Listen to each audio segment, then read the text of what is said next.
Right අද අපි කතා කරේ මේ අලුත් ප්‍රෝග්‍රෑම් එක ගැන විස්තරයක් දෙන්න ඕගොල්ලන්ට. අතන මේක ග්‍රැෆික් ඩිසයින් ඉන්ඩස්ට්‍රි එකට එන්න ඉන්න නංගිලා මල්ලේ හැමෝටම වැදගත් වෙන මේ ෂෝට් වීඩියෝ එකක් අපි කරන්නේ.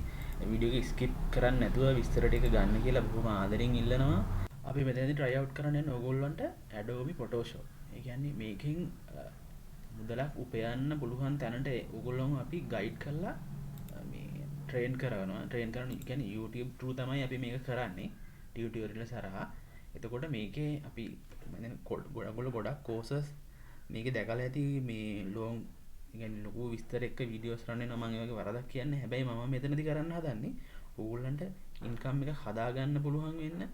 කියන්නේ Photoshop වලින් ඉගෙන ගන්න ඕන ටූල්ස් ටික ගැන කියලා එතකොට ඩිසයින් කරන විදි ගැන ෆොන්ට් ස්ටයිල් ගැන ඒ ටික විස්තර ඔක්කොම කියලා මේකෙන් අවසානට කියන්නේ සරලවම කිව්වොත් කෙටි කාලෙකින් Photoshop ඉගෙනගෙන ඉන්කම් එක හදාගන්න හැටි. කියන්නේ ලෝකල් හරි ෆොරින් සයිට් වල හරි වැඩ කරලා ඔයාට ඉන්කම් එකක් හදාගන්න පුළුවන් වෙන විදිහට මේකේ ඔයාගේ ස්කිල් එක හදාගන්න තමයි ඔය මෙතනදී ඕගොල්ලන්ව ගයිඩ් කරන්නේ. තෑන්ක්ස් සබ්ස්ක්‍රයිබ් කරලා මේ ඊළඟ වීඩියෝ එකට සෙට් වෙන්න.